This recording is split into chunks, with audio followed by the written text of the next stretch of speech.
Fala galera, esse seria um podcast focado em investimento, realmente investimento de dinheiro lá. Mas acabou que a gente começou num papo muito mais profundo, em que tem todo sentido com investimento, mas que se desenvolveu em um dos melhores papos que a gente já teve nesse podcast. Então acompanhe e bora lá. Fui!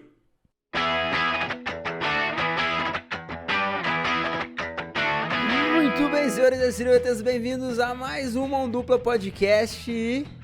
Meu nome é Luiz, eu sou graduando em Biologia e por enquanto é só isso, né?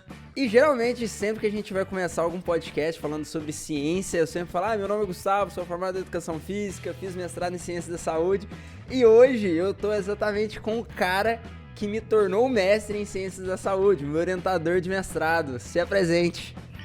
Boa tarde, Luiz. Boa tarde, Gustavo. Um prazer estar aqui com vocês. É uma honra receber esse convite. Estou à disposição aí para a gente bater um papo e tentar elucidar algumas questões aí que assombram o pessoal.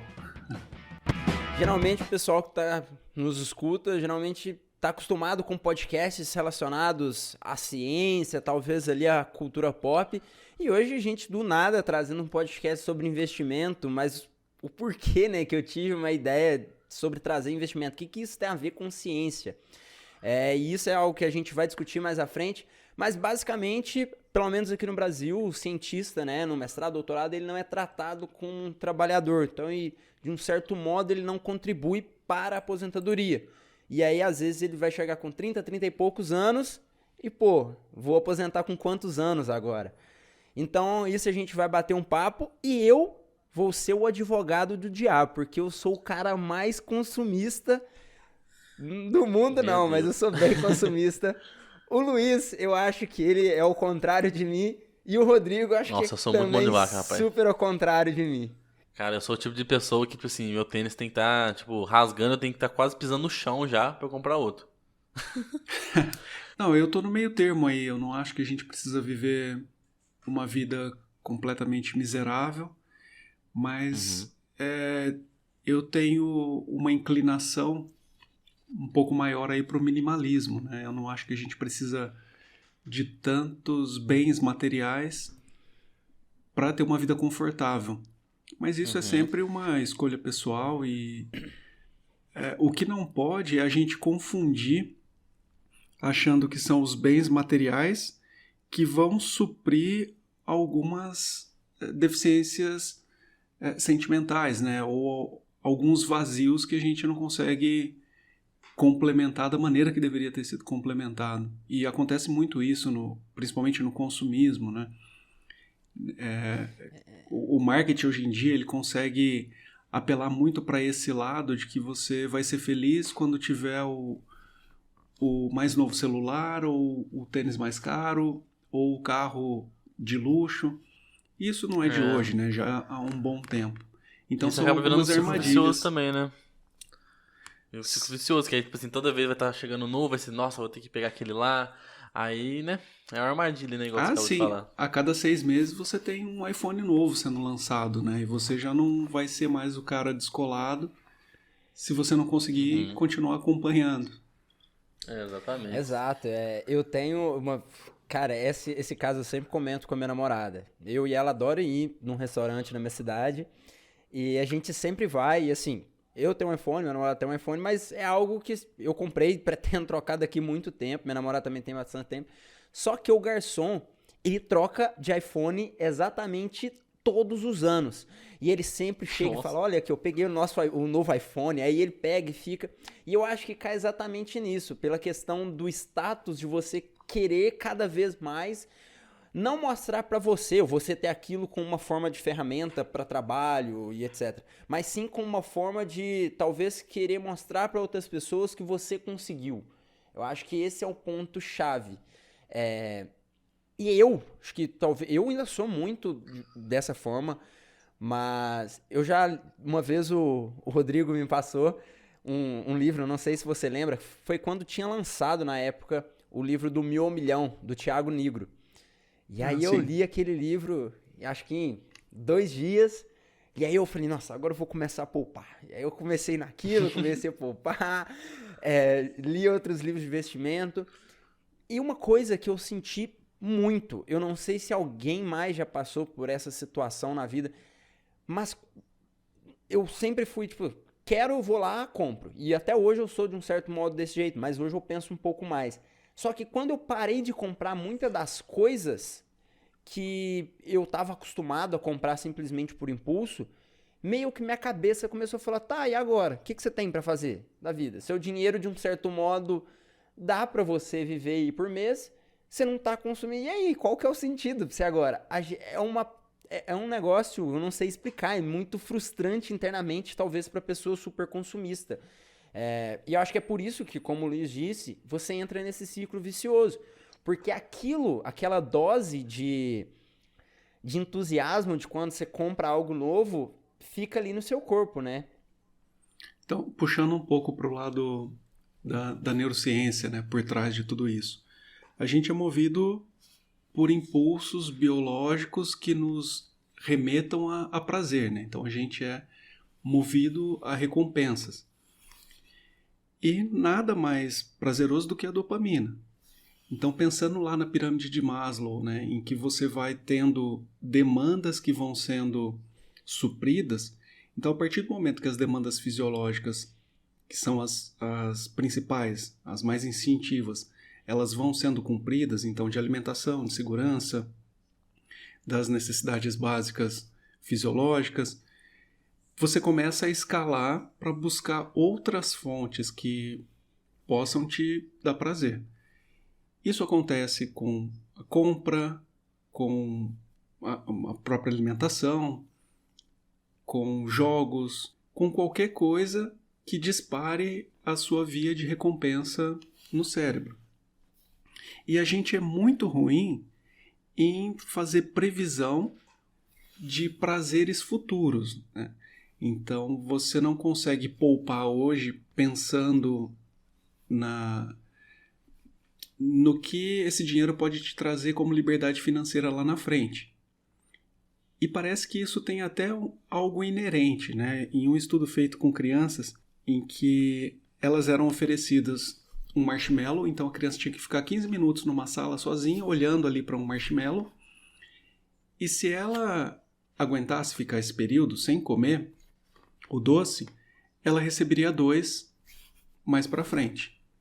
Então ela teria um ganho aí de 100%. De 100%, um ganho a mais desse prazer, se ela abrisse mão de um prazer imediato.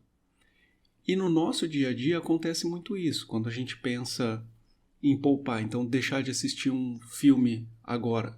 Vamos pegar um exemplo aí da Disney Plus, né? Vamos fazer um merchan aqui para eles. Você paga lá a mensalidade, mas se sai um filme novo, você tem que pagar a mais, ou você tem que esperar... 70 conto é um absurdo, só queria deixar meu depoimento. Não, tem realmente hoje, é um saiu absurdo. Hoje.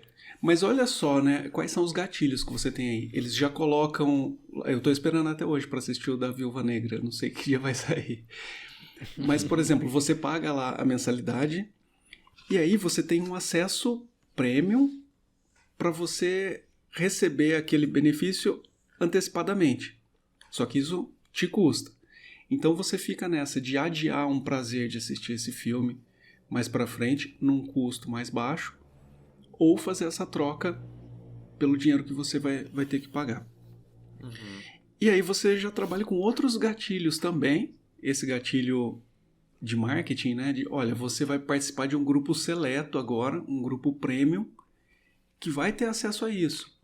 Uhum. E quando a gente passa a analisar todas essas estratégias de marketing, principalmente marcas de luxo, ou que pretendem ser marcas de luxo, que te colocam num status superior, ela apela para aquele nosso instinto básico de você ser aceito por um determinado grupo. E isso é desde a época primitivas, né? Para você sobreviver num período daquele, você precisava estar agregado a um grupo. E hoje em dia, com a internet, os grupos são muito maiores. Só que o negócio ganha uma proporção meio insana, porque não tem como a gente ser aceito por todos os grupos que existem, né? A internet possibilitou a proliferação de diversos nichos extremamente complexos, então não dá mais para você ficar participando de todos. E as pessoas acabam... tentar se englobar em todos, acaba ficando louco, né? Tipo assim, não tem como. Não tem como, e é por isso que muitos dessas pessoas públicas nas redes sociais, elas passam por alguns períodos de bastante estresse emocional, né? Ou caindo aí para depressão, ou qualquer outro tipo de sintoma, ou um distúrbio de saúde mental. Uhum. Porque não tem como a gente aderir a tudo isso de uma maneira saudável, né? Sim, acaba mexendo muito com ansiedade também, né, velho? Isso que é complicado. Por exemplo, você diz no Disney Plus aí, não no Disney Plus porque eu acho um absurdo mesmo, R$70. Mas cinema, eu vejo um filme que eu tô doido pra assistir, eu marquei de assistir com meus amigos depois de 2 semanas. Aí começa a sair spoiler, aí eu começo a ficar, tipo assim, muito ansioso, e tipo assim, o preço que tiver eu vou pagar, sabe? Sim. Só pra mexer com a minha ansiedade, eu querer participar do grupinho de pessoas que entendem sobre aquele filme, tá sacando, tá conversando sobre isso, sabe? Então realmente acaba mexendo muito, né, com a gente. O marketing que leva ao consumismo tem todos aqueles gatilhos mentais, como o próprio Rodrigo disse, sobre a lei da escassez, né? Então, ó, você vai participar desse grupo seleto. Você tem a questão que a gente chama no marketing de copy, né? Então, às vezes, aquela venda, quando o blogueiro tá falando com você, ele tem completamente meio que um roteiro de venda em que você meio que não percebe. Primeiro ele cria a necessidade em você, depois ele cria a escassez de que você será uma das únicas pessoas até aquilo e que aquilo é uma oportunidade incrível, porque se você não comprar hoje, talvez amanhã você não consiga mais. Tem um livro, eu adoro o livro de gatilho mental, assim, acho que é uma das maiores piras minhas, assim, é isso. Eu já li 2 livros, acho que excepcionais que controlam muito isso, que é Manual de Persuasão do FBI, que eu sempre falo aqui, e Armas da Persuasão, do Cialdini. Esses 2 criam uma interação que você consegue perceber na pessoa e você meio que consegue persuadir e controlar a pessoa exatamente por conta desses gatilhos. E acho que o consumismo ele vem muito por isso. E aí que entra num outro ponto que é o que eu acho que me deixa muito consumista. O que eu sempre penso quando eu vou gastar é que esse desejo que eu estou tendo agora, eu teria quando eu tiver 50 anos de idade. E aí, às vezes eu penso e falo, com 50 anos de idade eu não teria essa mesma vontade que eu tenho agora. E aí eu tendo, em 99% das vezes, querer fazer aquilo. Porque eu falo, às vezes eu vou estar me privando e a vida vai passar, e na hora que eu tiver velho, ou daqui anos, eu não vou ter essa mesma vontade. Por exemplo, quero fazer uma viagem que eu vou, sei lá, pra cachoeira em outro país. É um dinheiro que talvez aquilo não é o foco da sua vida no momento, mas talvez seja algo de que você não terá a mesma vontade daqui 20 anos. E aí você não vai fazer aquilo com o mesmo tesão. É isso que eu penso. Aí eu falo, cara, eu vou juntar dinheiro pra na hora que eu chegar no final da minha vida, eu tenho dinheiro, mas eu não quero mais o que eu queria. E aí eu vejo isso muito. Uma vez eu tava dando carona pro Rodrigo também, gente saindo da faculdade, e eu sou louco em carro. E eu até tava falando, cara, eu acho que na época eu preferia ter um carro super foda do que ter uma casa, por exemplo. Porque eu sou louco em carro, realmente dirigir ali o carro e tal. Porque a maioria dos jogadores de futebol optam no primeiro salário. Exato. E aí, hoje em dia eu falo, cara, sei lá, se eu tiver um carrinho aqui que dê pra me viajar, um carro confortável, um carro que não vai estragar, pra mim já tá bom. É óbvio que eu penso, se eu fosse milionário eu compraria uma Lamborghini, é óbvio, porque eu adoraria acelerar aquilo lá. Só que, ao mesmo tempo... Até porque a pavimentação aqui de Lavras é excelente para uma Lamborghini, né? Esses dias pra trás, aqui em Limeira, né, agora eu tô morando aqui, você é daqui... você é daqui de uma cidade perto, né? Uhum. Mas... eu vi um Porsche passando assim, aí eu falei, caramba, aqui tem muito que vem de uma cidade pequena, né? Então, às vezes eu via, sei lá, um carro mais ou menos passar, eu falava, nossa. E aqui tem louco. trocentos carros. Esses dias passou uma Ferrari do meu lado, assim, eu fiquei olhando, falei, caralho, eu nunca vi uma Ferrari.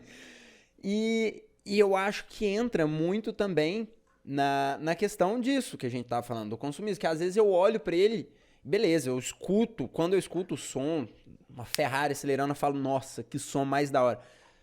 Mas, de um certo modo, eu não vou ter esse mesmo prazer de dirigir uma Ferrari numa rua toda esburacada. Eu vou estar dirigindo essa Ferrari muito mais pelo status de eu estar dirigindo uma Ferrari. Sim. É isso que é foda, né? Mas só Sim.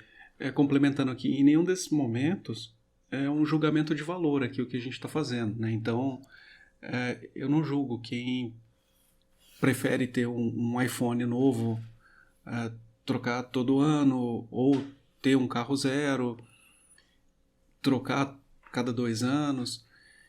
Eu sei que essas são escolhas pessoais, né?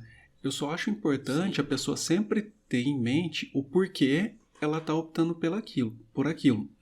Se é para agradar outras pessoas, para ela melhorar a autoestima, se é algo externo para aprovação de um determinado grupo, eu acho um desperdício de energia pessoal, além da parte financeira, mas de você estar buscando algo que não vai suprir aquele vazio que você realmente sente, né? Não é algo externo que vai te tornar uma pessoa melhor. Então, essa questão de será que no futuro eu vou ter o mesmo prazer? Eu inverteria a pergunta, né? Se o meu eu futuro, que é mais experiente, mais maduro, passou por mais experiências, chegou à conclusão de que aquilo não seria necessário, será que foi uma boa escolha isso que eu fiz nesse momento? Será que... Bom pensamento. Será que eu abri mão de pegar um iPhone novo agora não vai me dar a oportunidade lá na frente desse iPhone virar algo mais valioso, expandir para uma viagem internacional, ou além do iPhone eu poderia ter o carro que me interessa, ou a casa? Se eu abrir mão de uma Lamborghini agora, será que lá na frente eu não poderia ter duas? Ter um helicóptero, ter uma Ferrari?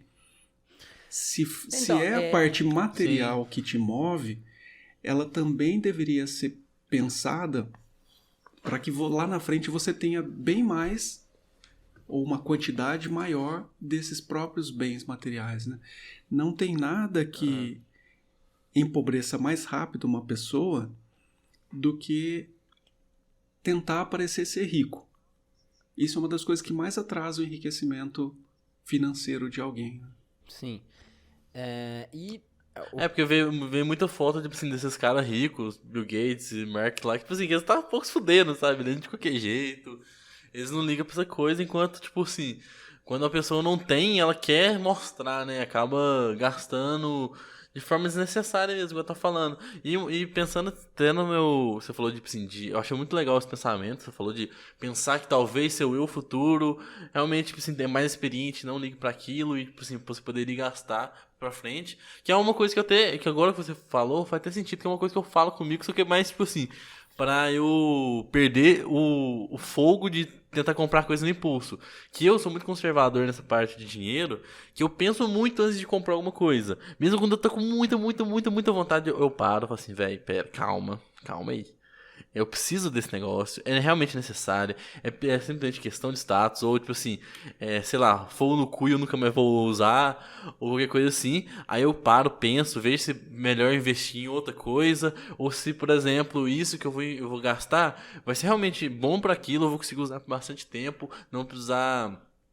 Sei lá, ou vai me dar um prazer momentâneo muito bom também, sei lá, tipo, ou comprar um filme, ou um jogo, ou sei lá. Então, realmente, é muito interessante você ter essa visão mesmo de parar, pensar, refletir sobre aquilo e não comprar no impulso, senão você não vai conseguir parar dinheiro nessa mão nunca, né? Se existe esse conflito inicial, a pior coisa que a gente pode fazer é se basear na emoção momentânea para fazer uma compra. Se eu entrar numa loja, numa concessionária, sentir o cheiro de carro novo, ou quando você entra numa casa nova. É o momento, assim, que você está mais vulnerável, porque as nossas emoções, elas são uma armadilha tremenda para a gente fazer a escolha errada, né? Se depois de um tempo você consegue pensar claramente, afastado daqueles gatilhos emocionais o máximo possível, né? Dentro do que for possível, a escolha tem chances de ser uma escolha mais sensata. E nem sempre você deixar de comprar é a melhor escolha, isso tem que ficar claro também. Sim, sim, sim. Mas ela não pode ser uma escolha impulsiva. E é isso que a gente precisa trabalhar. A gente não é trabalhado para lidar com emoções, né? E principalmente hoje em dia, com essa quantidade de informações rápidas que chegam, a gente não tem tempo ou não tem a disposição para buscar a motivação ou a fonte daquilo, e a gente precisa resolver tudo muito rápido, né? Naquele livro Rápido e Devagar, que trata do sistema rápido e sistema lento de avaliação das coisas, é muito mais dispendioso energeticamente para o nosso cérebro ficar analisando os pormenores do que tomar medidas, tomar atitudes que são mais automatizadas, mais impulsivas. E assim como uma dieta, esse trabalho de poupar, né, de pensar mais na parte financeira, ela demanda uma energia mental muito grande, até você conseguir automatizar isso. Sim, e as pessoas também levam muito pro lado errado aquela fala de, tipo assim, a vida é só uma. E as pessoas, tipo assim, levam um ponto de assim, a vida é só uma, eu vou gastar mesmo, dinheiro tá aí pra gastar. Você só vive uma vez. Você só vive uma vez. Aí Carpe acaba diem. que, tipo assim, a pessoa vai lá e gasta tudo. Então, aí a pessoa vai lá e gasta tudo porque não pensa no futuro mesmo. Tipo assim, que eu vou viver tudo uma vez, porque, sei lá, vai que semana que vem eu vou morrer, ou qualquer coisa assim, eu vou perder tudo. E elas não conseguem perceber que, tipo assim, talvez se ela guardasse, ela pode fazer uma coisa 2 vezes mais foda semana que vem ou mês que vem, saca? Exato. Acaba agindo na velocidade demais, né? É muito rápido. Só sobre essa frase, sobre você só vive uma vez, eu vi esses dias, nem lembro onde, mas algo falando sobre, na verdade, você vive todos os dias, você morre uma vez, então tente fazer com que sua morte, ela demore mais, porque o problema do jovem também é muito isso, né? Mas vocês falando aí, eu escutando, e eu tava aqui, um lado meu, tipo, realmente é isso que eu tenho que mudar, e o outro lado meu tava, mas exatamente por conta desse motivo que eu sou consumista, de que a questão é, talvez se hoje eu não comprar, vou colocar em viagem, por exemplo, hoje, se eu tivesse talvez um dinheiro e disponibilidade de tempo, assim, né? Eu faria um mochilão. Passaria viajando por países, torrando dinheiro, conhecendo culturas diferentes e etc. E tudo bem, se eu guardasse esse dinheiro por 20 anos, talvez, na hora que eu tivesse com 50, eu conseguiria ir para todos esses países que talvez eu fosse tentando que trabalhar, ralando, não tendo uma noite boa, dormindo em hotéis baratos, ou o que for assim, passando perrengue, eu conseguiria daqui, sei lá, 20 anos com o mesmo dinheiro, se eu tivesse investido, ir lá e viajar e viver essa viagem bem. Mas, será que as histórias que eu teria feito agora com um mochilão, passando perrengue, ou sei lá o que for assim, de talvez investir tudo o que eu tenho agora, não seria diferente do que fazer essa mesma viagem com 50 anos? É isso que eu fico muito assim, às vezes, porque é isso que eu falo, né? A vida, você vive todos os dias. Cara, eu penso muito sobre isso. Então, acho que esse é o ponto-chave meu.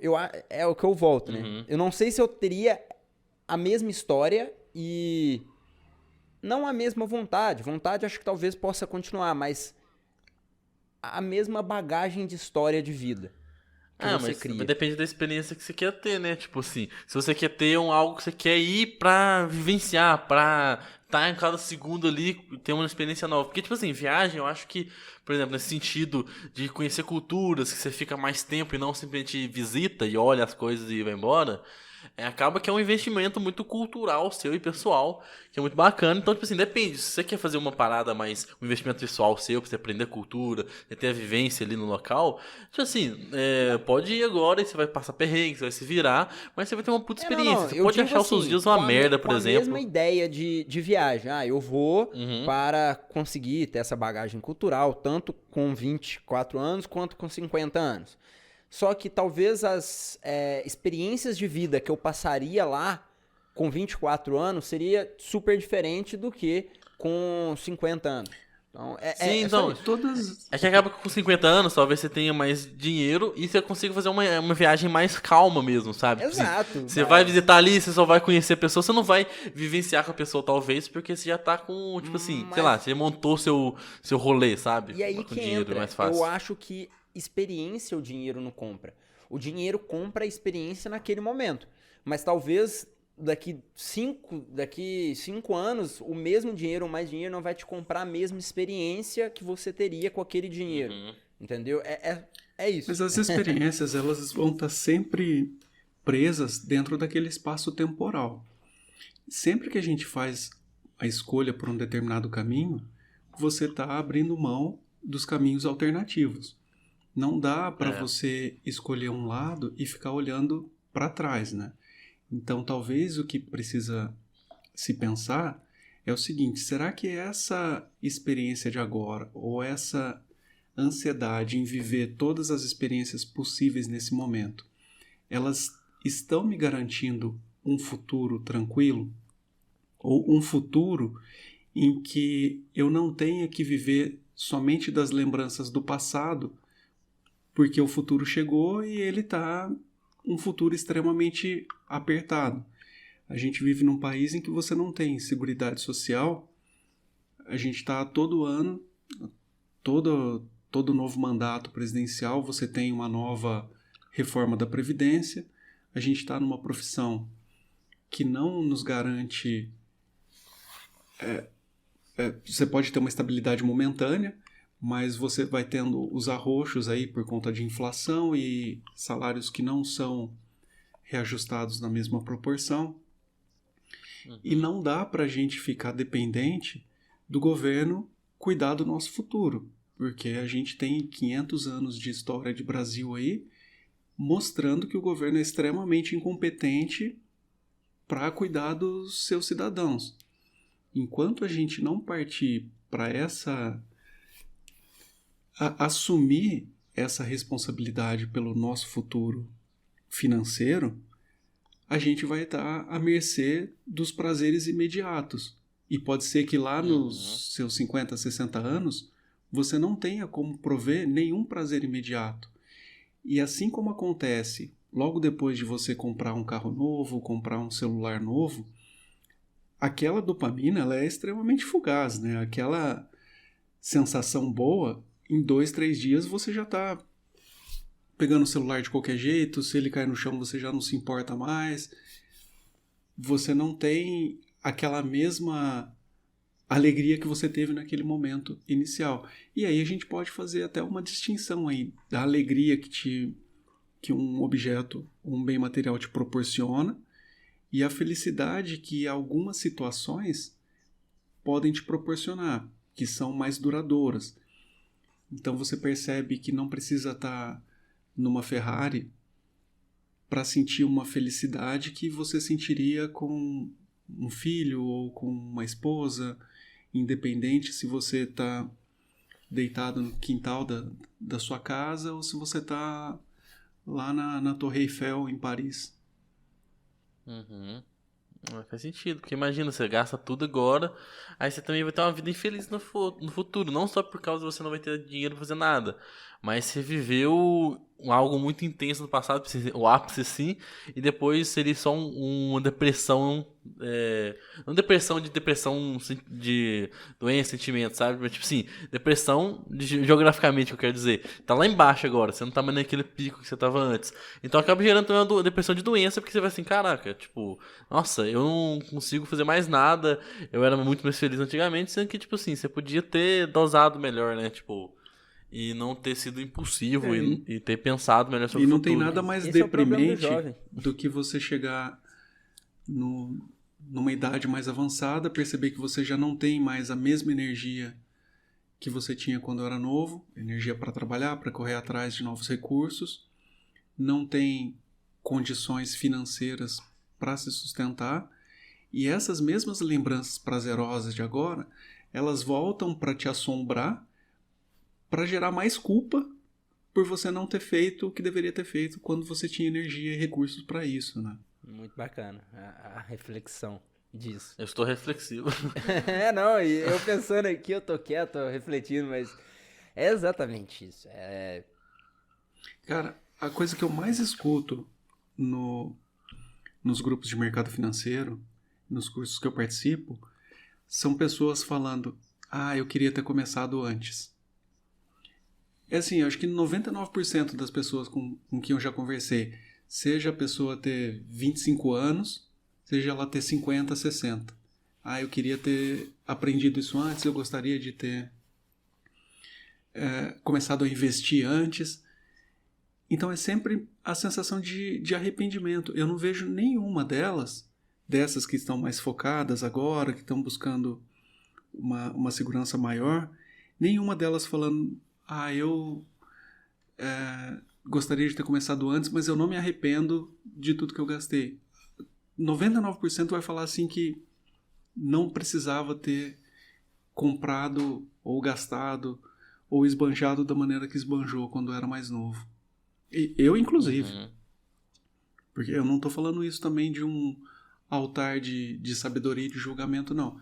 São experiências que a gente vai acumulando por conta das decisões erradas ou experiências que a gente vai passando e que nos permitem ter essa visão. Então, eu acredito que quanto antes você conseguir ter essa clareza, é muito melhor para o seu futuro.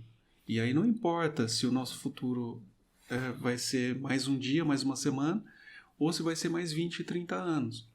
Você tem que se preparar para que vá durar mais 30, 40, 50 anos. Essa é a nossa responsabilidade com o seu eu do futuro, né? E isso eu ia te perguntar, quando você teve esse estralo para começar a investir? Porque eu acredito que você investa já faz um bom tempo. Hoje em dia a gente está acostumado, né? Entrar no Instagram, ter 50 perfis de investimento, invista em Bitcoin, invista em outra criptomoeda, invista em fundo imobiliário, invista sei lá em quê. Então... Mas vai lançar uma mão dupla coins. Mas quando você começou a investir, o que te levou a realmente falar assim, opa, eu tô aqui nessa situação, agora eu vou começar a investir, Quando foi que você pensou nisso e quando você mudou essa cabeça? Ou você sempre teve essa cabeça um pouco mais conservadora? Não. Eu... Um pouco antes de começar o mestrado, ao final de graduação, eu comecei a ter contato com alguns livros sobre o mercado financeiro, sobre ações. Me surgiu a vontade de começar a investir, poupar.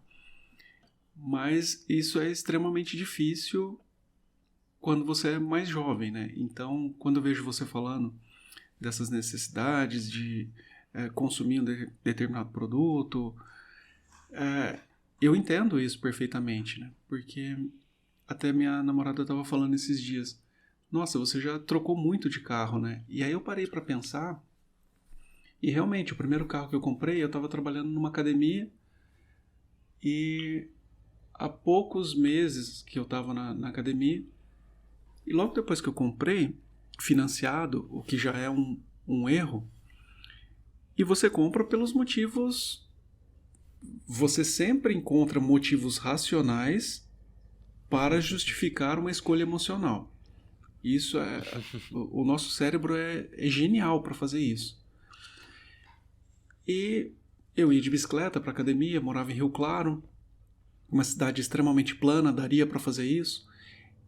E aí chega um momento que você começa a pensar, pô, mas já estou formado, no Brasil o carro é um símbolo de sucesso profissional, você começa a namorar também, começa a querer prover um pouco de conforto para a pessoa que você está também. E aí você começa a fazer escolhas que estão mais voltadas em agradar os outros ou a apresentar uma aparência de sucesso profissional, só que te custam muito caro. Isso vai atrasando o seu desenvolvimento financeiro. No final das contas, eu acabei trocando carro várias vezes, e sempre que você troca um carro, você acaba perdendo algum dinheiro ali, né? Porque é um bem que ele vai deteriorando, você gasta mais. Depois, quando eu me casei, eu financiei uma casa, uma construção, e financiei uma grande parte, né? E hoje é o tipo de coisa que eu não faria mais. Você tá falando de financiamento, como que funciona isso? Só pra caso alguém estiver ouvindo, não sabe por que é uma coisa ruim, sabe? A questão de ser ruim ou não, ela acaba passando por algumas questões subjetivas também, né? No meu caso, eu financiei cerca, eu não lembro se foi 80% ou 90% do imóvel. E era uma construção, então financiei a construção e o terreno. E você vai tendo um juros anual ali, e pelo sistema de amortização da época, se eu não me engano era o sistema SAC, as primeiras parcelas, elas são mais altas, foi financiado pela Caixa Econômica, e as últimas parcelas, elas são bem mais baixas. E as pessoas começam a pensar, bom, mas depois vai ficar mais fácil, aperta no começo, e aí você passa 35 anos pagando, mas se depois de 3, 4 anos você chega lá e conseguiu um dinheiro para quitar, grande parte daqueles juros que o banco cobra no sistema SAC, ele é amortizado primeiro. Então, de amortização real da sua dívida, ela é muito baixa no começo. E para o banco é ótimo, porque você já garantiu os juros para ele logo ali no começo. Uhum. E depois de 6 meses que eu tinha construído, eu passei no concurso aqui em Lavras, me mudei para cá, não aproveitei a casa, coloquei para vender. A gente demorou uns 2 anos e meio para conseguir vender. Se eu tivesse apertado, eu teria que ter vendido por um valor bem mais baixo. Surgiram propostas assim bem obscenas, inclusive. E hoje eu entendo que você ter o dinheiro na mão para aproveitar oportunidades que surjam é muito mais vantajoso. Então, eu digo que eu não quero comprar uma casa, não quero congelar um capital grande em uma casa hoje, na compra de uma casa. Por exemplo, morando em Lavras, se eu compro uma casa que eu gostaria, e amanhã monto uma república do lado da minha casa, o valor dela já cai absurdamente. Eu já vou ter um problema de liquidez enorme se eu quiser vender, além desse preço que provavelmente vai estar comprometido. E se eu estiver desesperado, ou acontece alguma emergência, ou algum problema de saúde, eu vou ter que vender, queimar o bem por um valor muito mais baixo, né? Então, eu não encaro como um investimento esse tipo de escolha. Talvez mais para frente, se surgir uma oportunidade grande, supondo que aconteça aí uma crise imobiliária grande, ou que mais pessoas estejam alavancadas nesse tipo de compra impulsiva, é muito melhor você estar na ponta que consegue comprar barato do que na ponta do que você tem que vender seu bem a qualquer preço. A longo prazo, é óbvio que isso eu acho que é muito de região para região. Mas, no geral, a longo prazo, em dinheiro, compensa comprar uma casa se não ocorrer nada? Não abriu uma república, não caiu. Geralmente, na regra, assim, uma casa compensa você comprar ou realmente pagar um aluguel por mês? Bom, isso não dá para ser uma resposta generalizada para todas as pessoas. Se você pensa nos princípios lá daquele livro do Pai Rico, Pai Pobre, ele considera o imóvel um passivo. A gente precisa pensar ou começar a pensar em acumular ativos. E ativos são aqueles que possam te gerar alguma renda. Então, se você é especializado aí em imóveis e começa a ter 2, 3 imóveis e vive desse aluguel, já passa a ser um ativo que está te gerando alguma renda mensal. Se é um valor alto ou baixo, se é um percentual interessante, aí é outra questão. Mas, em geral, o imóvel que você tem para morar e o carro que você usa para se deslocar, eles são vistos como passivos. Você aloca uma grande parcela de capital ali, que se estivesse alocada em algum tipo de investimento que te gerasse alguma renda, e essa renda pudesse ser reaplicada, você passa a transformar aquilo em juros compostos e o seu patrimônio vai aumentando. A valorização de imóvel, pensando em investimento para longo prazo, você tem que pensar também que vai ter ali IPTU, vai ter deterioração desse imóvel, vai ter gasto com reformas, é sujeito a algumas alterações que possam vir a comprometer esse imóvel, seja na região, seja no local. Então, quando a gente parte desse princípio, considerando que não aconteça nada de errado, já é um problema, porque você está colocando uma probabilidade aí que você não sabe o tamanho do estrago dela, e ainda que seja uma probabilidade pequena, abrir uma república aqui na frente, ou abrir uma boate. Tudo bem que, sei lá, uma boate vai ter algumas regras aí de som, mas os carros que ficam parados na rua, ou uma igreja que acaba atraindo muita gente, ou tem muito barulho, tudo isso gera um impacto local, e quando você pensa nessas probabilidades, não importa se a probabilidade é pequena, ainda que seja uma probabilidade ínfima, mas se ela tem um impacto muito grande, isso já desvaloriza muito o seu imóvel, e esse impacto grande é o que tem que ser levado em conta quando você está fazendo análise de risco. E para todo investimento você precisa pensar o pior cenário que pode acontecer, o tamanho do impacto, não só se pegar numa probabilidade pequena de acontecer. Porque eu penso o seguinte, vamos colocar, sei lá, tem uma casa que o aluguel é R$ 2.500 por mês. No final do ano vai estar lá dando, sei lá, R$30 mil. Se você vive 10 anos nessa casa, você vai ter R$300 mil gastos, que talvez daria para ter comprado uma casa. Mas aí vem um outro ponto, né? Que se você tivesse os 300 mil e investisse, geraria mais lucros do que realmente esses 300 mil ao longo prazo. Daria para você continuar vivendo de aluguel sem essa conta fechar, bater?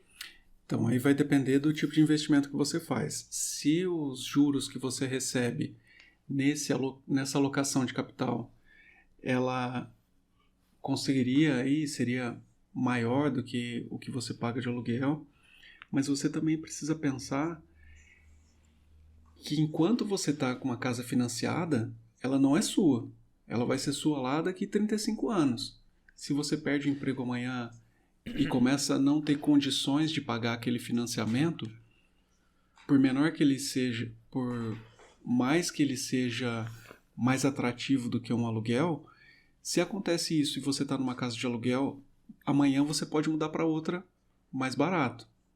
Se tiver qualquer problema na região, você muda para outra. Se você muda de emprego, muda de cidade, você tem uma forma de transitar muito mais rápido e sem ter uma liquidez presa ali no imóvel, né? Então, não são variáveis muito simples na hora de fazer esse tipo de escolha. Hoje eu vivo de aluguel, também não penso em comprar uma casa agora por enquanto, mas é algo que eu sempre falo, eu acho que eu quero ter a minha casa, eu quero construir, eu quero não sei o quê. E eu acho que isso é muita mentalidade, né? As pessoas acreditam que o ativo físico ali, ele traz uma segurança maior. Se a gente for pensar em termos de Brasil, talvez até exista mesmo uma segurança maior em você ter o imóvel físico do que alguns tipos de investimento. Principalmente um país que já passou aí pelo confisco da poupança, na época do Collor, já passou por alguns problemas aí. A gente não é um país que tem uma segurança jurídica muito bem estabelecida. A questão é o quanto isso te amarra em termos do que você poderia ter lá na frente. Então você vai ter que pesar todas essas coisas também. Eu não sou totalmente contra ter um imóvel. O que eu sou contra é a pessoa alocar todo o capital que ela tem em um ativo... Arriscar tudo, né? Em um passivo, que é uma casa ou um carro. Eu me lembro quando eu trabalhava numa papelaria, ia ter uns 17, 18 anos, e nessa época todos os meus colegas, a preocupação deles era comprar um carro. Então eu ia a pé, trabalhava, voltava na hora do almoço, isso tudo a pé, na minha cidade. E eu, com o salário que eu recebia lá nessa papelaria, eu tinha terminado o colégio, eu não fui fazer faculdade logo em seguida.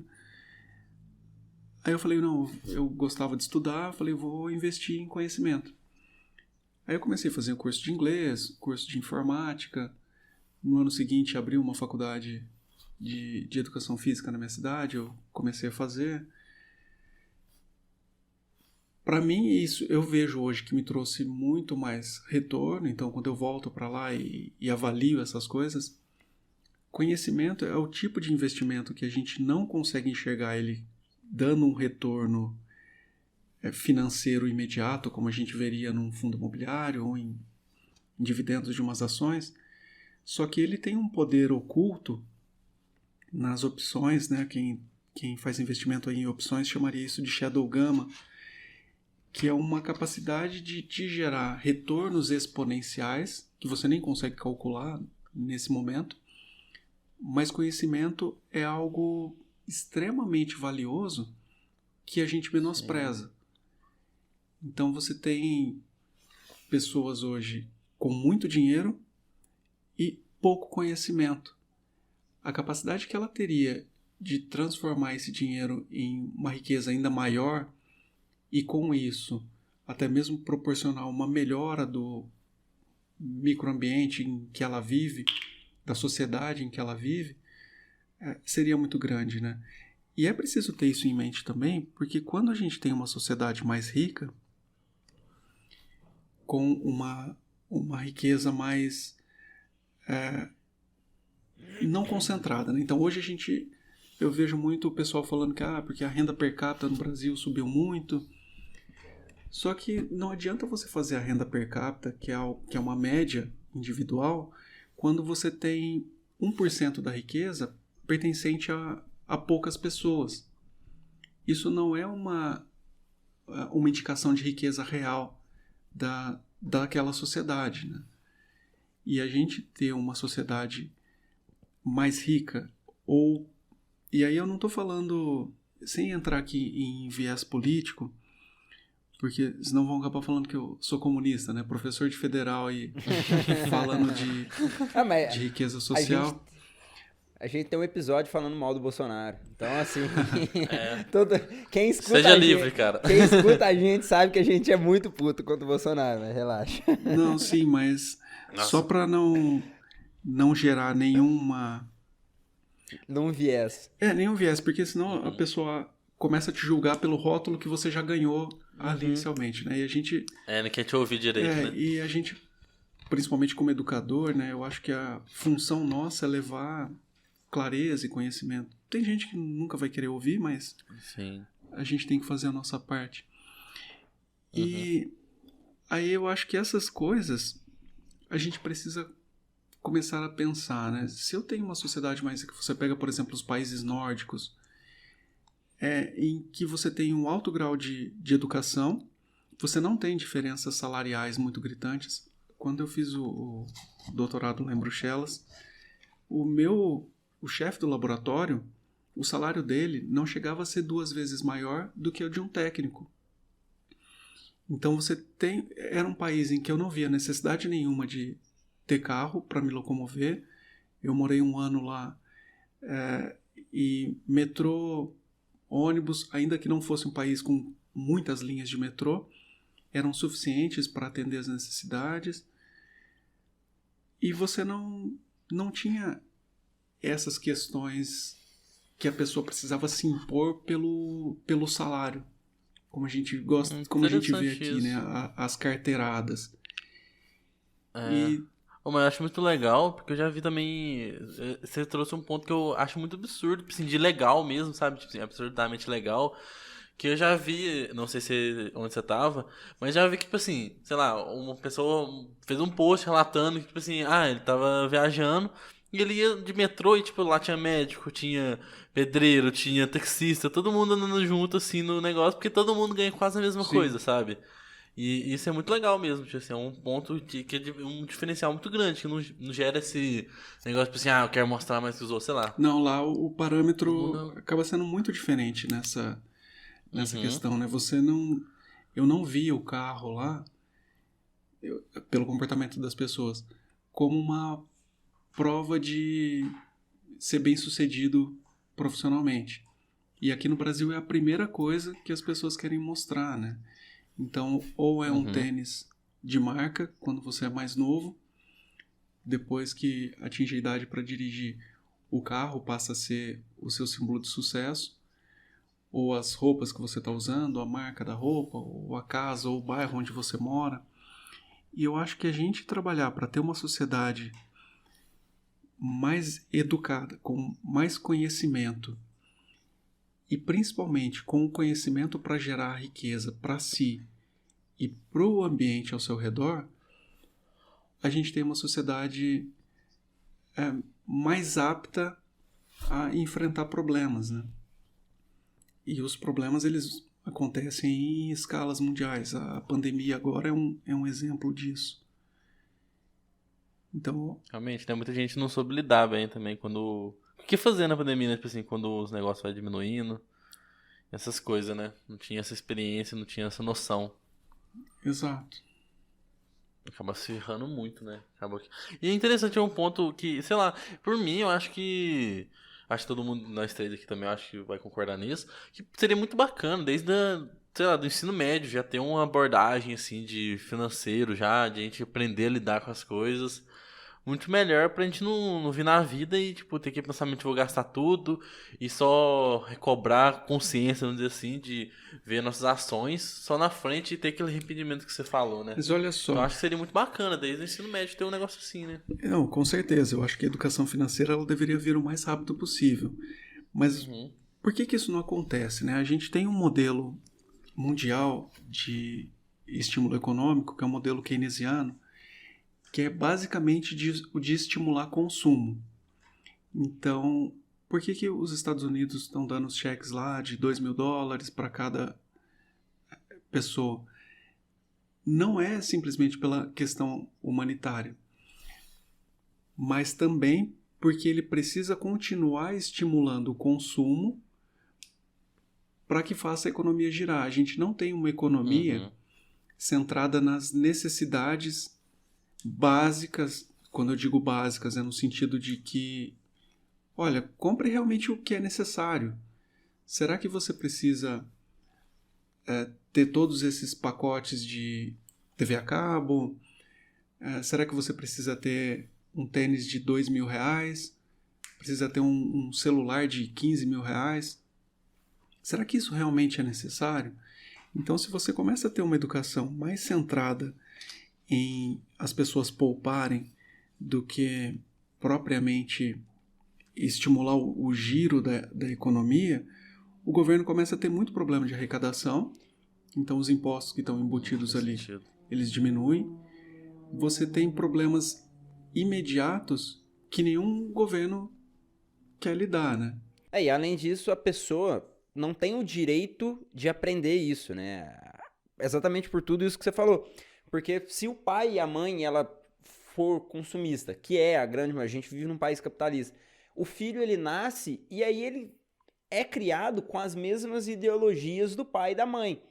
Então ele não tem o direito de escolha. Ele se torna consumista, primeiro pelo fato de gerar todo mundo gira em torno disso, também pelo fato de que os próprios pais, que seriam os únicos que talvez poderiam dar um melhor direcionamento, têm o mesmo pensamento dele, porque foi dessa forma que eles foram criados.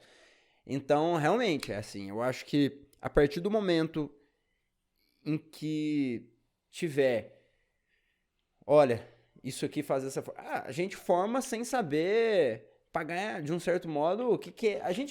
Você perguntar para uma pessoa de 18 anos, o que é IPTU, o que é IPVA, a pessoa não sabe nem explicar para você direito.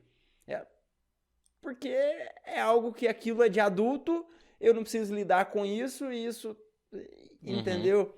Eu acho importante, essas coisas poderiam realmente entrar na matriz curricular, só que o que não pode, e eu tenho visto isso acontecendo ultimamente, principalmente com a proliferação do marketing digital, de vendas de cursos de empreendedorismo, as pessoas colocarem isso como a escola ser algo obsoleto. Então, embora não seja um conhecimento específico para aquilo, ela traz outros ganhos, uma capacidade de você enxergar as coisas de uma forma holística, pelo menos é o que deveria ser. Então, ainda que uma educação ela seja fraca, é melhor do que educação nenhuma. Então, a gente não pode partir do princípio de que fazer uma faculdade ou fazer uma escola é algo ruim porque a pessoa não aprendeu uma determinada habilidade específica ou não aprendeu a empreender. E hoje todo mundo gosta de falar de empreendedorismo, todo mundo tem que ser empreendedor. Esse é um ponto que eu queria chegar. E um país que é completamente aversivo a empreendedorismo, né? Você tem empresas aí que não chegam a durar, um percentual altíssimo de empresas que não chegam a completar 2 anos.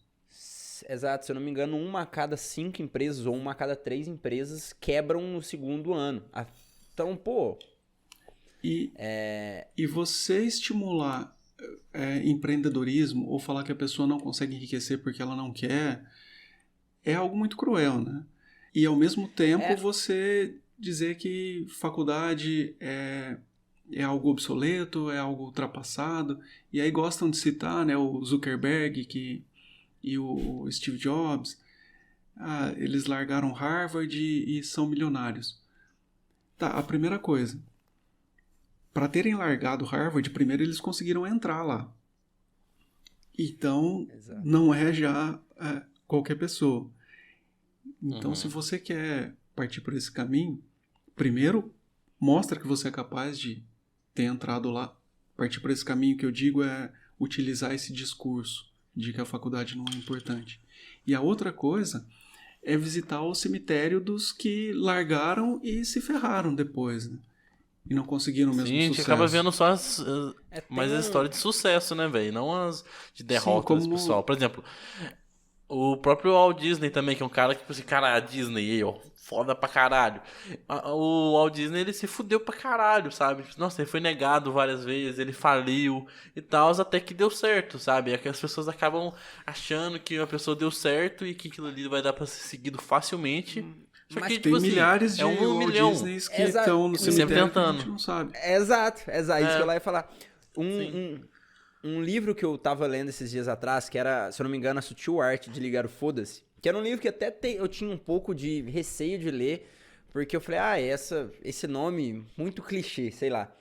Mas é um livro excepcional, assim, e uma parte do livro... Esse livro, Gustavo, eu ouvi pelo audiobook que você me mandou aquele link lá. Esse é o Manual de Persuasão do FBI. Ele é bacana. Nossa, o Manual de Persuasão do FBI é um livro que eu li ele no Kindle e eu quero comprar ele em físico pra ter, porque é algo que... depois manda o audiobook pra mim, Gustavo. Mando. Não, esse... a Sutil Art Ligar Foda-se, eu comecei a ler ele no Kindle, aí eu descobri o audiobook e escutei o restante dele pelo audiobook. E eu gostei muito mais, porque o cara que leu o audiobook é o dublador do Clancy, do Clancy do The Midnight Gospel, Luiz. Então, tipo assim, é excepcional a dublagem dele, a fala. E aí, numa parte, ele cita de que eu acho que é nesse livro mesmo, de que você está ali nos 95%, né? A gente coloca aí, o professor de estatística vai falar melhor, a curva gaussiana, né? Uhum. Em que você tem ali os dois extremos e tem a maioria da população no centro. Você está no centro hoje em dia, parece ser algo terrível, né? Talvez... Hoje em dia, se a pessoa não é empreendedora, se ela não fatura milhões, se ela não é o cara que tá ali fazendo publicação todos os dias, ela é tida como ela fracassada. Talvez é melhor...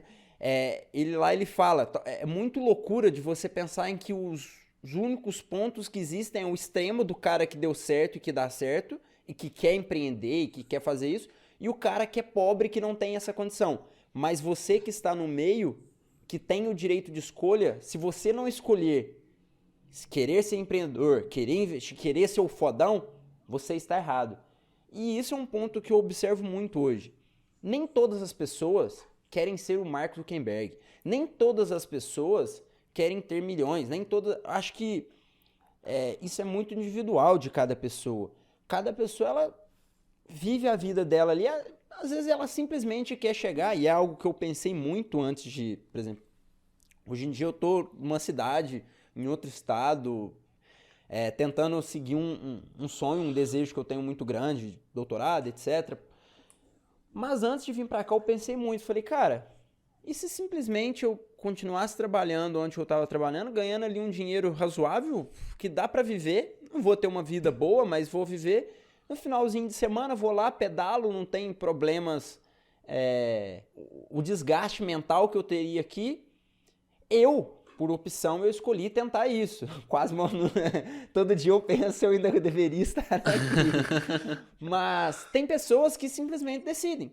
Eu não quero empreender, eu quero continuar trabalhando, quero ser talvez um empregado aqui pro resto da minha vida. Eu acho que esse não é o ponto.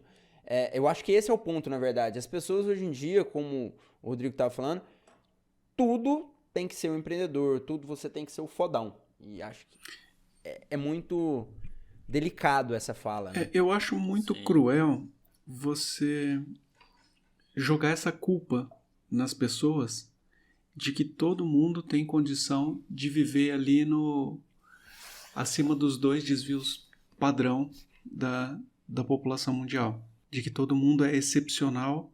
E se você não é excepcional em alguma coisa, você está errado. Você não se esforçou o suficiente. Porque não é assim que funciona. Não existe espaço para todas as pessoas trabalharem com marketing digital. Você com certeza teria pessoas trabalhando com isso que seriam tão infelizes quanto pessoas que trabalham hoje em uma linha de produção. Você não consegue deslocar essa região central da curva gaussiana que você falou para o extremo de excepcionalidade ali.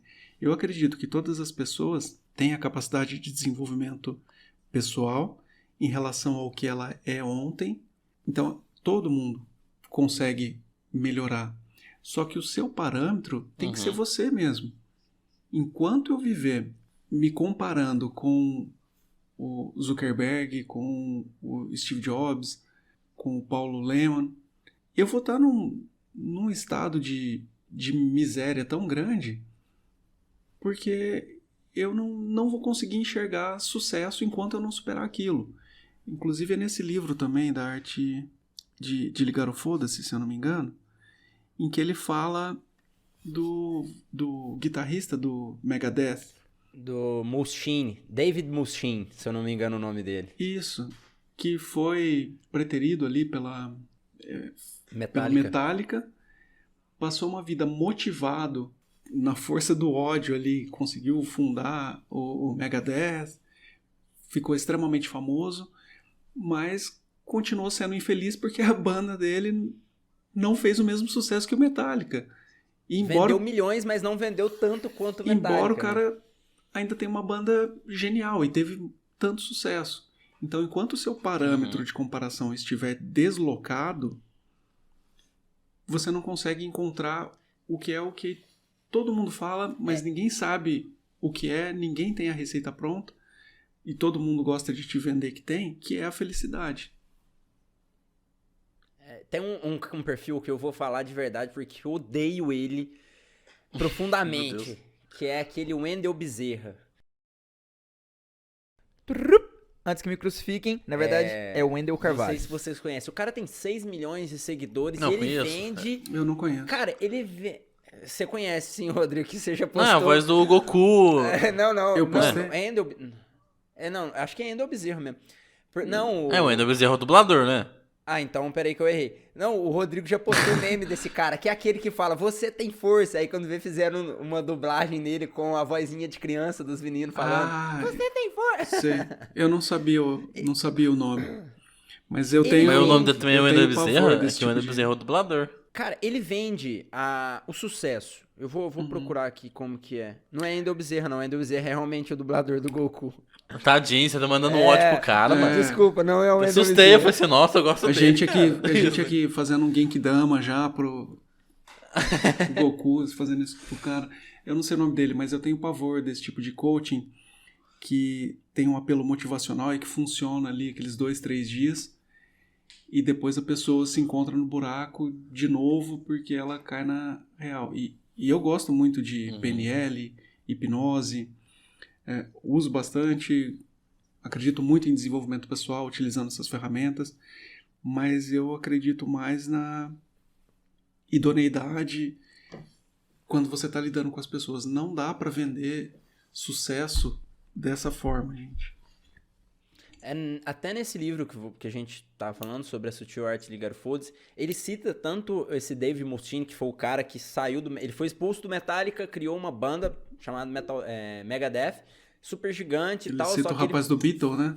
Dos Beatles. E aí ele cita também o baterista do Beatles, que foi expulso da banda, e aí ele simplesmente, ele sim, ficou em depressão, mas depois ele criou novas direções pra vida dele, eu vou dedicar minha vida à família, e se tornou feliz. Então, assim, a gente começou falando de investimento. E eu considero isso um sucesso tão grande quanto. A gente acredita hoje em dia que sucesso é o número de seguidores que você tem, o carro que você dirige, a casa que você mora, quando deixa de enxergar sucesso em você ter um relacionamento bem sucedido, em você encontrar felicidade em estar com sua família, ou em estar com seus filhos, ou em ter a liberdade de tempo para poder fazer uma caminhada no lugar que você gosta, ou um passeio. Tudo isso é sucesso, gente.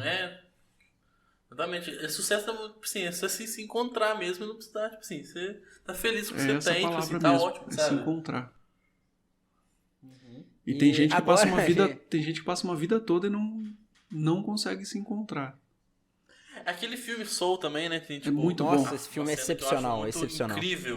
Excelente. Que tem o cara, ele quer tocar numa banda foda e tal, e tá passando a vida inteira dele atrás disso. E quando ele toca, ele não sente aquilo. Então, assim, ele fala assim, nossa, não é isso que eu quero. Aí tem aquela frase que é muito foda, que tipo assim, a mulher conta a história pra ele. Fala assim, o peixe queria ir pro mar. Aí ele chegou e conversou com o peixe e falou assim, eu quero ir pro mar. Aí o cara falou assim, não, mas você já tá no mar. Aí ele, não, isso aqui é água, eu quero ir pro mar, sabe? Tipo assim, você já tá ali já, sabe? É só você entender que você já chegou onde você tá. Você tá tudo bem ali onde você tá. Você não precisa ficar buscando eternamente uma parada, saca? Porque você não vai conseguir encontrar o que você tá pensando. Aí, você tem que você tá tão... porque você tem que se encontrar. Exato. Você não consegue enxergar a floresta porque você tá fixado na árvore que tá à sua frente. E eu acho que isso acontece muito na vida acadêmica. Eu tô agora, né, entrando no doutorado, o Luiz quer fazer o mestrado, você fez mestrado, doutorado, pós-doutorado, e eu acho que isso talvez seja algo que frustre, principalmente aqui no Brasil, pela questão da pesquisa, mas eu tenho o sentimento de que talvez eu não vou ser frustrado, mas eu acho que eu vou ficar frustrado na hora que eu alcançar o doutorado, se eu realmente conseguir tudo o que eu quero. Porque a gente passa tão buscando que quando eu chegar lá, eu vou ter a sensação de que eu quero ter, que talvez na hora que a gente chega, não é tudo aquilo que a gente queria. Mas enquanto você enxergar isso como um fim em si mesmo, você vai ter essa sensação. Se você passar a enxergar como uma ferramenta que vai te dar acesso, ou um caminho que vai te dar acesso a outras conquistas, aí o foco muda. É esse ponto que eu penso e que eu foco, assim. Acho que é isso. Porque... Eu fico pensando nisso mesmo, por exemplo, tem nas Olimpíadas agora mesmo, criança, tipo assim, fazendo um ato foda de 13 anos de ganhar medalha, sabe? Tipo assim, será que ela já tá ok? Tipo assim, isso não vai fazer mais sentido, mas não, é mais, tipo assim, ela pode pensar que é só uma ramificação e dá pra ela ir muito além disso e tomar outros rumos também, né, e tudo mais. E não só isso também, a Billie Eilish lá, que ela ganhou um tanto de prêmio na noite, sendo que ela tem 22 anos, sei lá quantos anos que ela tem. Só que, tipo assim, ela chegou no ápice, vamos dizer assim, de um artista consegue fazer. Então, na verdade, ela pode ir muito mais além, sabe? É só ela saber ramificar e seguir de outra forma, pra não cair nessa tristeza. Sabe mesmo. Uma coisa que é legal chegou no limite. e a gente não é estimulado a pensar dessa forma? Porque, principalmente a minha geração, né? Você é estimulado a encontrar um emprego que te dê uma estabilidade financeira e que depois você se aposente e possa ter uma vida tranquila. Mas, ao mesmo tempo, as ferramentas de hoje em dia de comunicação social, de interação, de grupo, a própria possibilidade de você se deslocar mais facilmente para outras partes do planeta, você tem a possibilidade de explorar diversas outras profissões ou áreas, se empenhar em buscar novos conhecimentos, e não tem problema nenhum você mudar de ideia no meio do caminho. Então muita gente fala de que, bom, mas... E aí entra um conceito lá do Rápido e Devagar também, do Daniel Kahneman, que o Daniel Kahneman é um psicólogo que ganhou o Prêmio Nobel de Economia, escreveu esse livro falando dos aspectos da mente, e ele fala desse aspecto também de você poder escolher novas alternativas. Não tem problema se você terminou lá a sua faculdade e fala, pô, mas agora eu não quero mais trabalhar com isso, não é o que eu gostaria. E você, com 20 e poucos anos, acha que tem que passar uma vida toda em uma profissão que te deixa completamente esgotado e infeliz, sendo que porque você tem ali um salário, um pagamento. E isso é muito errado, né? A gente associou muito essa ideia de felicidade e de sucesso com o que você recebe mensalmente. Ô, Rodrigo, e aí entra o conceito do Kahneman, que é o de custo afundado, que a pessoa passa a viver como acontece aquela vez que você comprou lá um sapato caro, chega em casa, ele começa a apertar um pouco e começa a criar bolha, mas você fala, pô, mas é tão caro, eu já paguei, não dá, eu vou continuar usando mesmo assim. Pô, não faz sentido isso. Então, a ideia do custo afundado, que é essa de você, bom, isso eu já paguei mesmo, ou quando as pessoas... Por que os planos, as academias gostam desses planos semestrais e anuais? Normalmente a pessoa continua indo durante um tempo, isso não segura o aluno, tá? Mas a pessoa vai continuar indo durante mais algum tempo porque ela pensa, pô, mas eu já paguei, então eu tenho que continuar indo. E a academia ganha aí mais 1 ou 2 meses sem aquela rotatividade de aluno.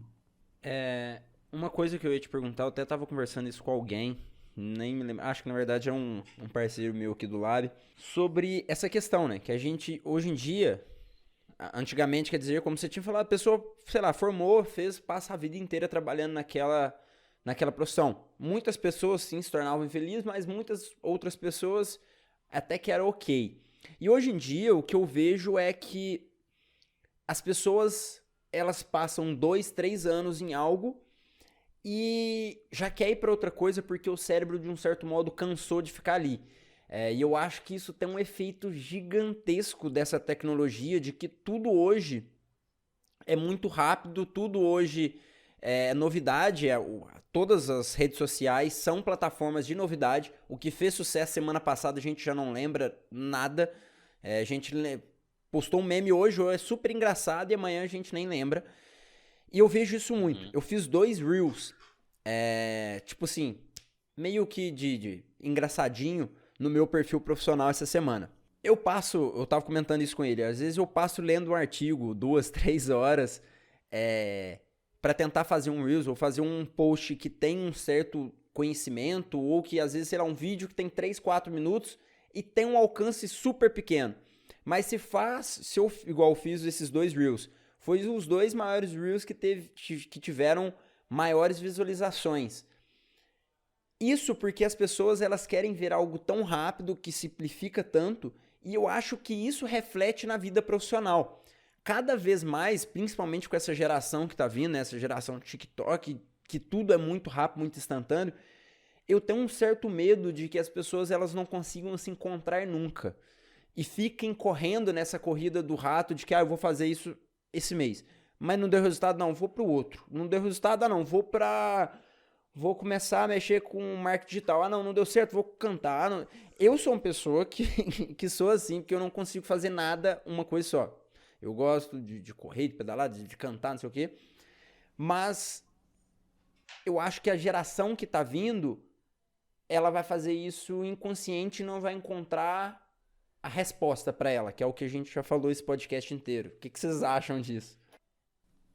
Mas e se a felicidade da pessoa estiver justamente na busca de coisas novas? Eu não sei, a gente está sempre nesse debate de que as gerações mais novas, elas são mais fracas, elas são líquidas, né? Tem essas relações líquidas, elas não se empenham o suficiente. Só que ao mesmo tempo, o que é a nossa realidade de hoje, construída pelo pessoal da minha geração e das gerações anteriores, conseguiu melhorar no mundo? A gente avançou muito na questão de tecnologia, avançou muito em questões de saúde, mas a gente conseguiu avançar na questão de sociedade mental, na felicidade pessoal, na saúde mental das pessoas? Porque eu vejo isso como algo deteriorando cada vez mais. E talvez a resposta esteja justamente em a pessoa ter a liberdade de não ficar presa em algo que ela não gosta mais. E claro, eu não tenho a pretensão de ter a resposta exata para isso, né?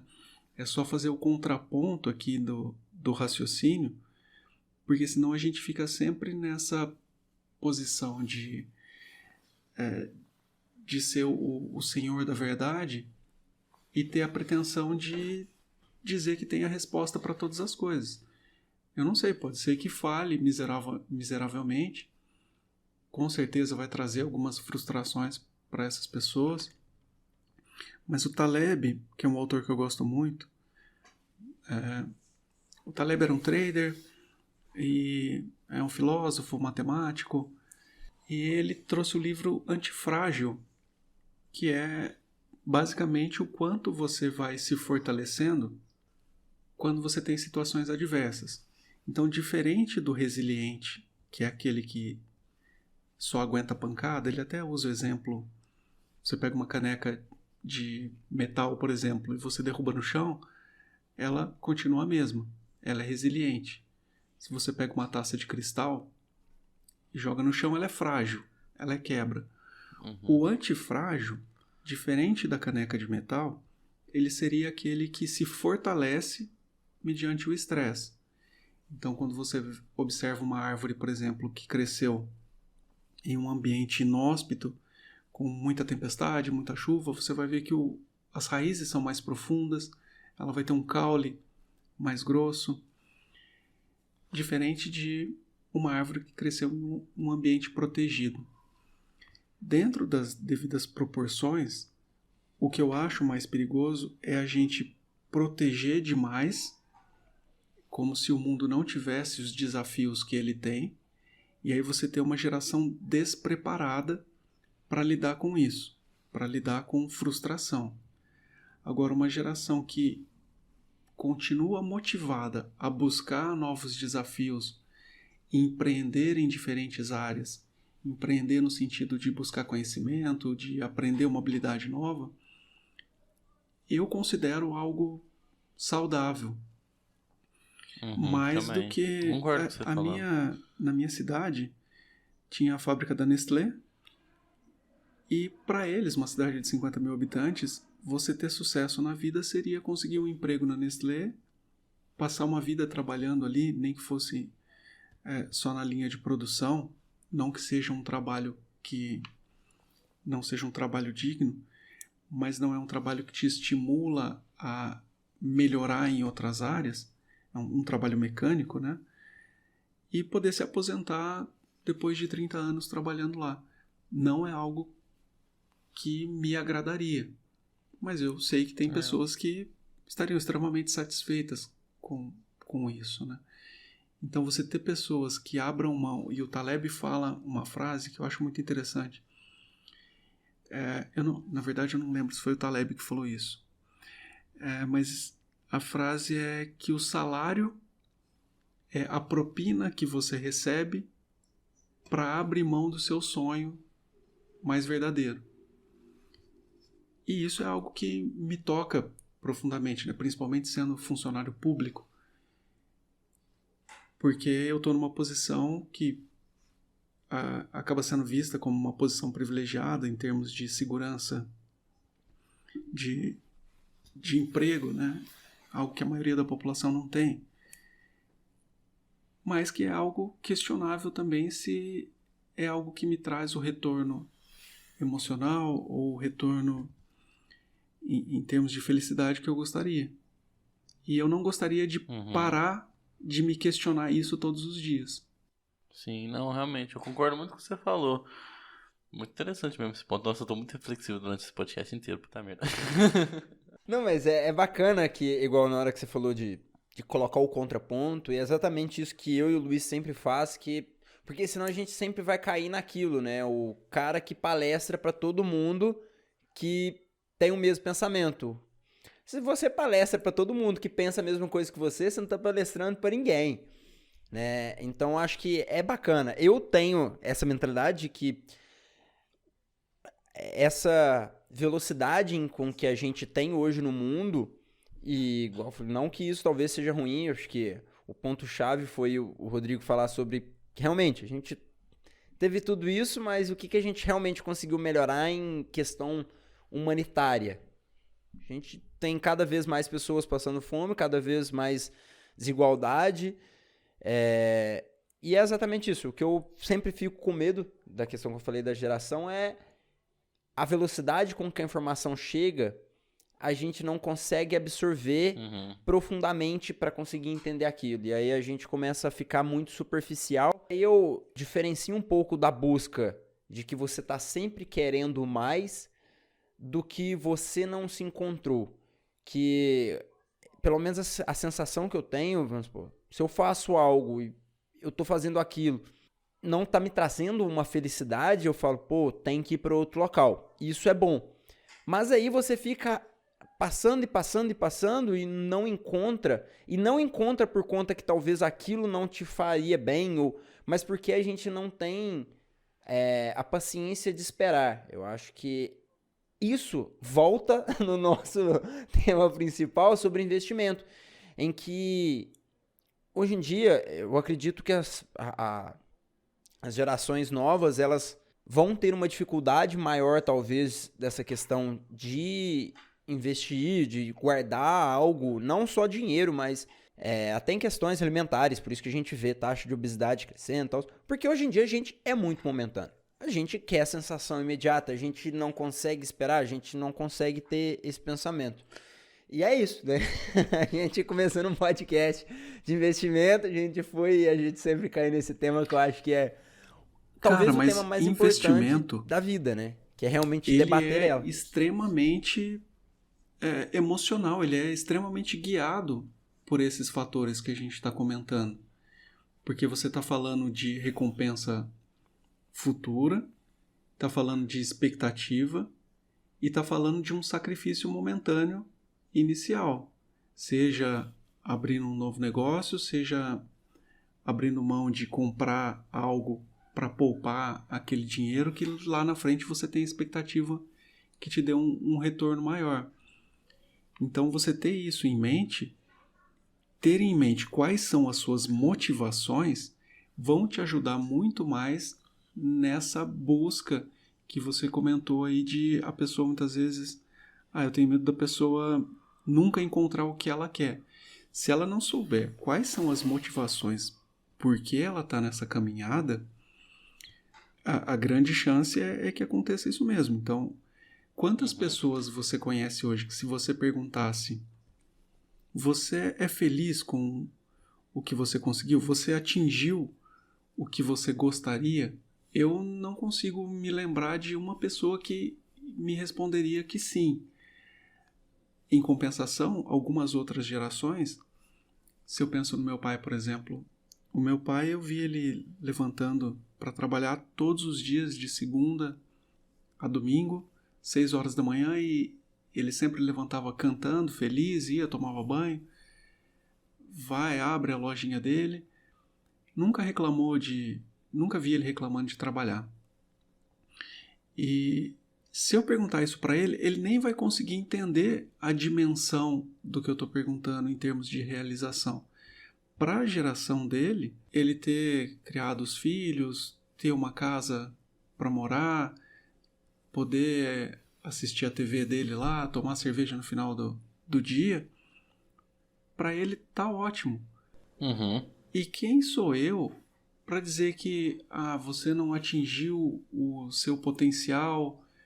Porque para uma pessoa vindo do Nordeste como ele veio, sem estrutura nenhuma, sozinho, buscou toda a família dele, buscou a família da minha mãe, ele construiu coisas que hoje eu não sei se eu seria capaz de construir. E aí a gente usa parâmetros atuais de número de seguidores no Instagram, ou o quanto você tem na sua conta bancária, para dizer se você teve sucesso na vida ou não. Uhum. Isso é foda mesmo. Limitar só isso, né? Então, hoje o que eu digo dessa geração, que eu falo, geração de TikTok vem, é por conta que o sucesso, ela tá pautada nisso. Sucesso, ela tá pautada talvez muito mais em você ter seguidores do que você ter dinheiro ou felicidade. Teve semana passada, não sei, eu vi um post de uma mãe que apagou o Instagram da filha. A filha tem 14 anos e ela tinha 2 milhões de seguidores. A menina já tava ganhando dinheiro e tal, e a mãe pegou e apagou. Fez um post e falou, eu apaguei. Tô sendo uma mãe chata? Tô, mas eu tô focando muito mais nessa saúde mental dela do que qualquer outra coisa. Porque se daqui, ela não disse com essas palavras, mas deu a entender isso. Se daqui 5 anos ela não estiver fazendo esse sucesso todo que ela faz hoje, porque hoje ela tem 2 milhões de fãs. Ela cita lá, o carinho de vocês é imenso. Mas é uma máscara, né?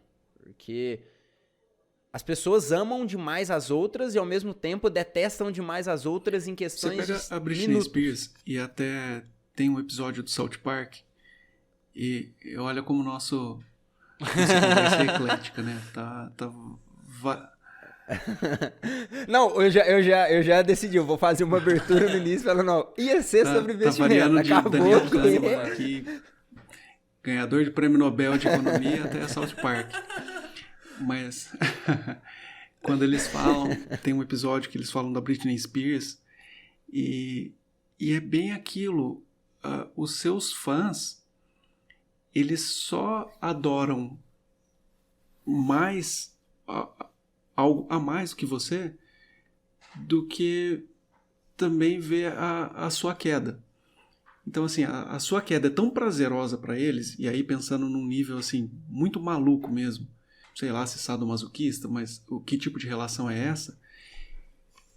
E foi uma coisa que me surpreendeu em Bruxelas, eu observar que nas bancas tinham tantas revistas de fofoca quanto a gente tem aqui.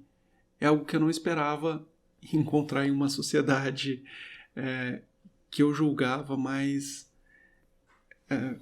um pouco mais evoluída nesse sentido, né?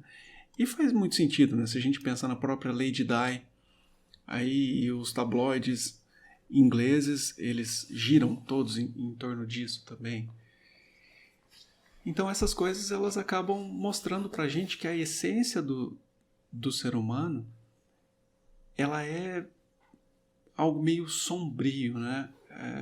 É muito problemático você basear a sua visão de si pelos olhos dos outros, porque isso vai variar demais. E com os algoritmos agora de redes sociais, a chance de você ficar preso num nicho que só reforça as suas ideias, por mais malucas que elas sejam, é muito grande. Então você sempre vai ter uma ideia de que o mundo é exatamente da forma que você vê, porque você tem uma série de seguidores ali que compactuam com aquela ideia. E aí é por isso que cresce tanto essa questão de terra plana, movimento antivacina, movimento contra a ciência. E a pessoa nem percebe que foi exatamente a ciência que deu a possibilidade dela ter hoje um celular no qual ela está digitando todas essas abobrinhas aí e colocando numa rede que pode ser sustentada por satélites que só estão lá em cima por conta do avanço da ciência, por conta do ganho do espaço. Então, são algumas incoerências que você está fechado para o aprendizado constante e mais importante ainda, você se fechar ao questionamento constante das suas ideias é algo muito perigoso. E a ciência precisa mostrar isso. Que você pode acreditar em determinadas coisas até um momento em que você não tenha mais elementos que suportem aquela sua ideia. E não tem problema nenhum nisso. Pelo contrário, é você testar se as hipóteses que você acredita são verdadeiras ou não. E aí as pessoas confundem agora a opinião com a verdade subjetiva. É o tipo de coisa mais absurda que existe. A verdade é muito subjetiva, depende do ponto de vista. Não, o ponto de vista é subjetivo. A verdade, ela é uma só, principalmente em áreas como a ciência. Se você parte para a metafísica, para questões religiosas, aí é outro aspecto. Você não tem nem mesmo ferramentas ou condições de avaliar essas hipóteses. Mas a questão objetiva, científica, não é aberta a debate. Ela é aberta a testes validados pelo método científico. Sim, nossa, isso aí realmente é muito foda o que você falou mesmo. Realmente. Gente, já fazendo um próximo convite para outro podcast para a gente falar sobre essa questão de ciência, de debate de ciência, como funciona a ciência. Talvez um próximo, já anota aí, Luiz, tema para o próximo podcast, como funciona a ciência. Porque isso é algo que a gente vê muito hoje, né? As pessoas parecem que estão no mundo das ideias lá de Platão e Aristóteles. Elas imaginam lá fora e falam, não, essa ideia é minha e é desse jeito que funciona. Elas não estão pautadas no que realmente é, e sim no que elas pensam. Então, mas as redes sociais, né, e os algoritmos te dão essa falsa noção. Porque se você quiser entrar num grupo aí de terra plana, você vai ver que as pessoas começam a construir discursos que, pela experiência individual, a pessoa fala, não, mas é verdade, eu não consigo... Se eu olho o horizonte quando eu estou numa praia, por exemplo, me parece que a Terra realmente é plana, porque eu não vejo curvatura no horizonte. Só que a minha ferramenta de medição e a minha análise subjetiva não é suficiente para englobar o todo. Eu não consigo ter a perspectiva necessária para encontrar aquela verdade. Então você tem algo lá que um grego há mais de 2.000 anos, acho que 5, 4, eu não sei quantos mil anos antes de Cristo, acho que 2.000 anos antes de Cristo, conseguiu mostrar que a Terra era redonda com inclusive mediu o raio da Terra com um erro de 5% só, utilizando um pedaço de madeira, simplesmente porque ele observou que quando estava lá numa determinada cidade, a sombra que se fazia ao meio-dia sobre esse tronco, ela não existia, e numa outra cidade, a alguns quilômetros de distância, tinha uma sombra.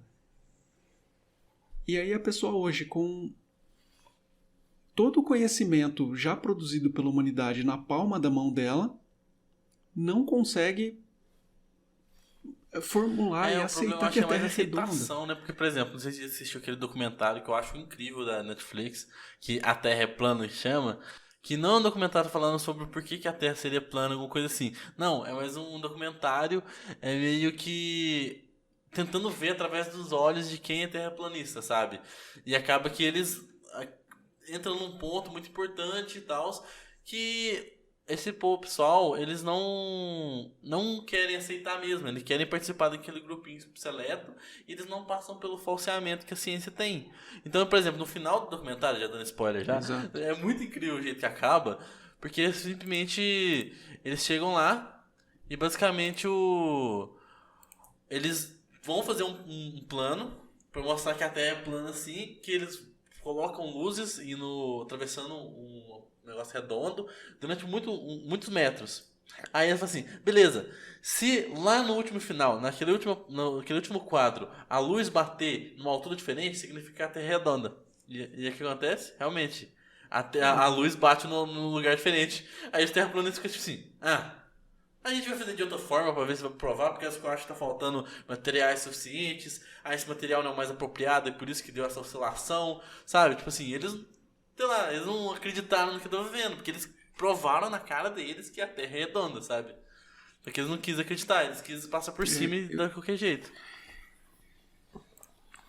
Quando a pessoa não entende o experimento científico, ela tende a não validar aquilo. Não porque o experimento não é bom, mas porque ela não teve capacidade de entender aquele conhecimento. E eu vejo por trás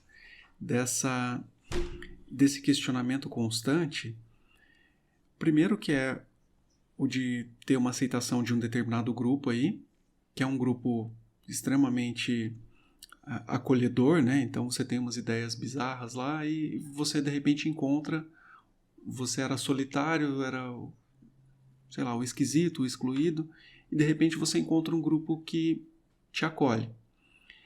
E por outro lado, você tem ainda uma ponta que é aquela de será que, bom, se até o Danilo Gentili está chamando terraplanistas para participar de uma entrevista, eu saio daquela minha zona de mediocridade, de ser apenas mais um, e estou agora numa posição de destaque.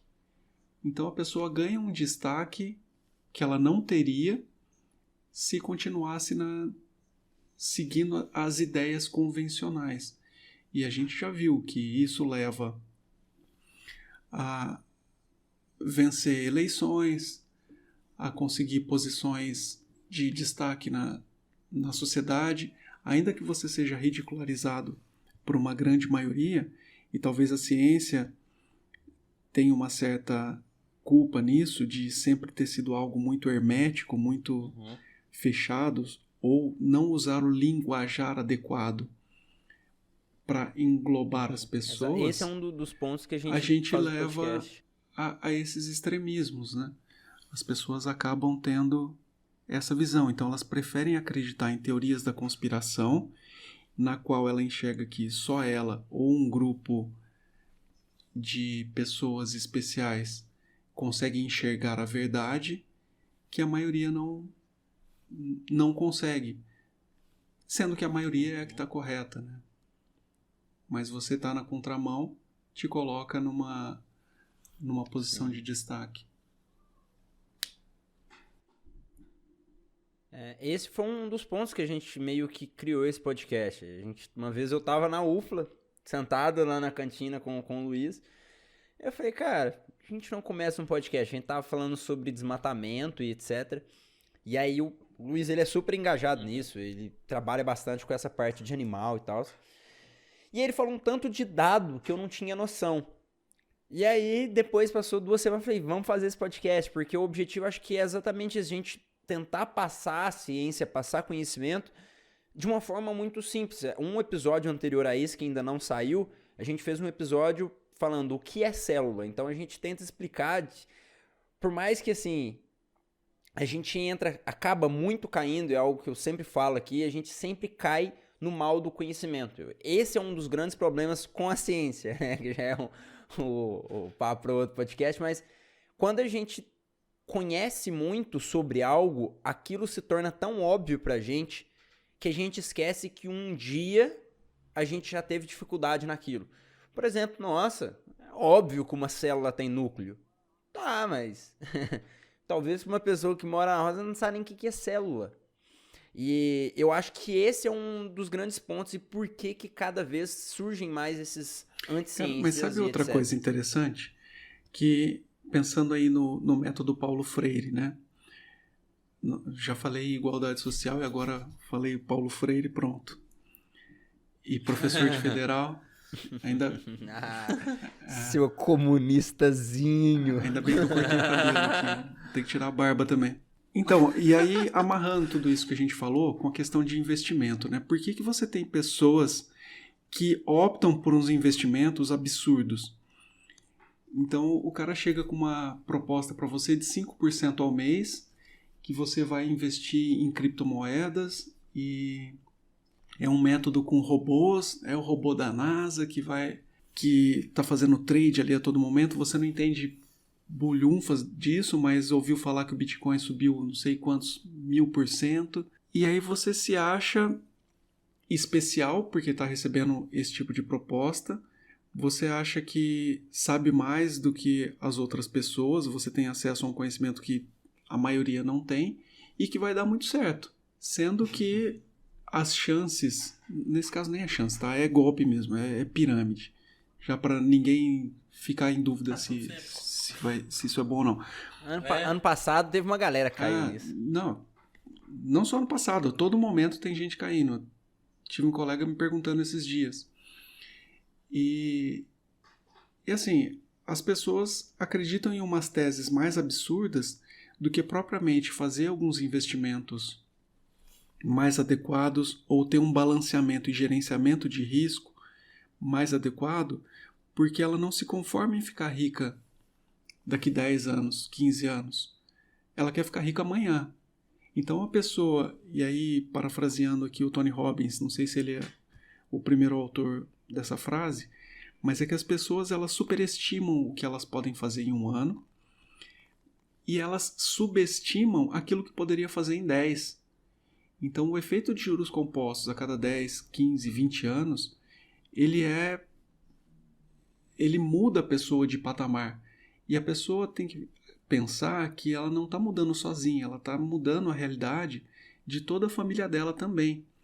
Então, o legado que você vai deixar, ele está pautado nisso, né? Então, se você não vem de uma família rica, não teve os conhecimentos financeiros quando era criança ou mais novo, que você seja o primeiro a providenciar isso para sua família daqui para frente. Então, ser responsável por deixar um legado saudável para sua família.